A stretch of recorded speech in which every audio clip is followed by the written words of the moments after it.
Olá a todos, sejam muito bem-vindos ao Valores do Esporte Especial Copa do Mundo. E hoje aqui com o professor Sérgio Cunha. Tudo bem, professor? Tudo bem, e você, Magali? Tudo bem, o professor que acompanha a gente, né, nesse especial da Copa do Mundo. E hoje a gente vai falar sobre símbolo da Copa do Mundo, a camisa da CBF, a bandeira do Brasil, né, esse símbolo pra gente, símbolo nacional. Professor, esses símbolos que são tão importantes, nas lojas hoje você já vê bandeiras, o pessoal, né, andando com a camisa do Brasil. Como que a gente está com esses símbolos, né, no país atualmente? São símbolos importantes, né? Nossa bandeira é um símbolo extremamente importante da nossa nação, mas eu acho que está um pouco complicado nesse momento histórico, né, que a gente vive e que vai perdurar ainda, não é uma coisa que vai encerrar rapidamente, mas que é importante quando você tem um evento como esse, né, que representa, nós estamos representando o nosso país no mundo todo, e o futebol é uma representação muito forte, as pessoas reconhecem muito o Brasil por conta do futebol, né, dessa brasilidade, dessa alegria toda. Eu acho que a gente precisava, de uma certa forma, resgatar esses nossos valores, né, Magali? Acho que isso aí é uma coisa que está faltando, a gente voltar a torcer para o nosso país. Acho que é um pouco isso. Hoje você vê as criançadas, a molecada torce mais para os times da Europa, os times de fora, torce para os próprios times daqui, mas torce pouco para a nossa seleção, né? Então, acho que isso é uma coisa que a gente precisava resgatar, esse valor do Brasil mesmo, né? E, professor, o atleta, o jogador de futebol, quando ele entra também nesse campo político, né, de dar a sua opinião, se posicionar, isso também interfere nessa relação do uso do símbolo? Eu acho que o atleta tem que se posicionar, ele é um cidadão, ele tem um alcance muito grande como um ídolo que são. Eu acho que eles têm que se posicionar, mas eu acho que é complicado você tomar partido, né? Porque, na verdade, ele está representando o país, não um determinado partido político, uma determinada linha de pensamento. Mas é importante que ele tome essas coisas, mas que ele seja a favor da nação, a favor do seu país. E hoje eles estão desconectados do seu próprio país, porque saem daqui muito cedo, né? Então, rapidamente, eles já estão sem ter o conhecimento do que acontece, da nossa própria cultura, e acaba, de uma certa forma, desvinculando do que é a nossa brasilidade, o que é a nossa paixão pelo país, né? O que é ser patriota no sentido verdadeiro da palavra. Essa desconexão que o professor comentou é muito interessante, né? Porque eles vivem em outro país, né? Com outra cultura, né? Tudo muito diferente, mas eles ainda consomem a nossa cultura, né? Mantêm com as redes sociais, mantêm esse contato com a língua. Como é, né, professor, esse caminho que os atletas vivem de isso, né? Como você disse, ele vive em outro lugar, mas ele opina aqui numa política que muito provavelmente não vai ser que ele vai consumir, né? De fato, pode, óbvio que tem uma interferência, mas não diretamente. Como que é essa relação para o atleta que vive fora do país? Deve ser bastante difícil. Uma das coisas que a gente acompanha já há bastante tempo, que eu acompanho há bastante tempo, é a questão da alimentação desse atleta quando ele vai para fora, né? A dificuldade que ele tem de deixar de comer o arroz com feijão, né? Aquelas coisas bem brasileiras.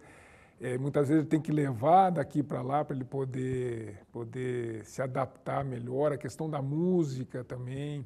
Então, toda a questão cultural ele acaba mantendo, e as redes sociais são favoráveis a isso hoje, porque ele continua conversando com o público dele. Mas ele está fora do país, ele está vivendo uma outra realidade econômica, né? Ele está vivendo uma outra realidade social. Todos os grandes atletas que estarão na Copa do Mundo, né? E mesmo as atletas femininas também que vão participar dos próximos torneios, né? Que são importantes, vivem a maioria fora do país. Alguns estão dentro do país, mas a maioria fora do país. Então, isso acaba trazendo um certo paradoxo aí sobre o que é a questão do patriotismo, né? Uma das coisas que me incomoda muito é ver o hino nacional sendo cantado pelas torcidas aqui no Brasil com a sua própria linguajar. Ninguém respeita o hino nacional, né? Então, eu, por exemplo, não sou favorável a que toque o hino nacional todas as competições internas. Eu acho que é importante quando você tem uma competição externa, uma competição como Copa do Mundo ou como Olimpíadas. Aí eu acho muito bacana cantar o hino, mas em todos os jogos acaba perdendo um pouco dessa questão. E o atleta estando fora, ele não sabe nem o hino brasileiro, nem o hino do país que ele está morando. Então fica uma coisa que talvez confunda um pouco a cabeça desses atletas. E quanto mais jovem eles saem, eu acho que isso também é um grande problema, porque eles perdem um pouco essa identidade, né? Com o torcedor brasileiro. Tem atletas que estarão na Copa do Mundo, por exemplo, que ninguém nunca viu jogar dentro do seu país, né? Sim, sem dúvida. E essa relação do atleta sair muito jovem, e é isso, ele vai chegar na hora do hino lá e nem saber, muitas vezes, cantar mesmo o hino, né? Do país que é o que ele está representando, e às vezes ele nem sabe como está representando, porque ele não viveu nesse país. O Messi passou muito por isso também, né? Porque o Messi foi para a Espanha muito novinho. Ele tinha 14, 15 anos de idade quando ele foi, quer dizer, ele não é mais argentino, tanto é que ele tem uma dificuldade dessa identificação patriota com os próprios torcedores. Os torcedores acham que ele não é o argentino preferido deles. Sim, e até ele mesmo se reconhecer como argentino, uma vez que a vida dele foi toda feita fora da Argentina.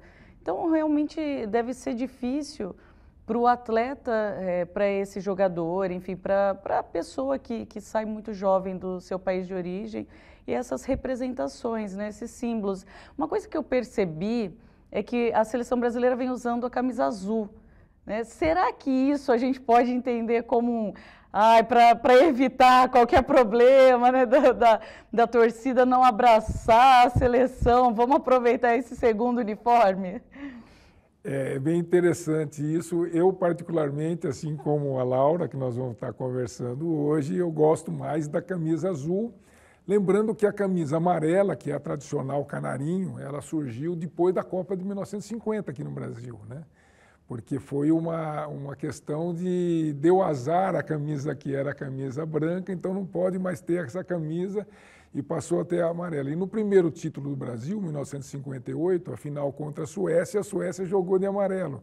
E existia toda a questão também do ritual, né? O que vai ser jogar sem a camisa amarela. E o Paulo Machado de Carvalho, na época o dirigente principal da seleção brasileira, convenceu os jogadores de que era o manto da Nossa Senhora, né? E que aquilo ia ajudar o Brasil. Então, toda essa questão também acaba envolvendo nas cores que são ligadas. Eu acho que isso é importante. Particularmente, eu gosto muito mais da cor azul do que da cor amarela, mas é um gosto pessoal meu, né? E o que representa a seleção brasileira realmente é a camisa amarela. Não, sem dúvida, a camisa verde e amarela ali, né? O amarelo e os detalhes em verde. Mas a azul eu também gosto muito, e acho que essa azul tá muito bonita mesmo, ela chama bem atenção e tudo mais. Mas acaba que a gente pode não ser proposital, pode ser que realmente eles queiram usar azul. Mas como a gente viveu esse momento político tão conturbado, né, em relação aos símbolos, a gente acaba tendo um pouco dessa dúvida. Será que eles estão fazendo isso para trazer o torcedor, para não manter esse torcedor que está meio assim de comprar uma bandeira, né? Está com medo de ser confundido às vezes? Bom, então no próximo bloco a Laura Lousada vai falar com a gente sobre os símbolos da Copa do Mundo, os símbolos nacionais da Copa do Mundo. Espero vocês. Até já!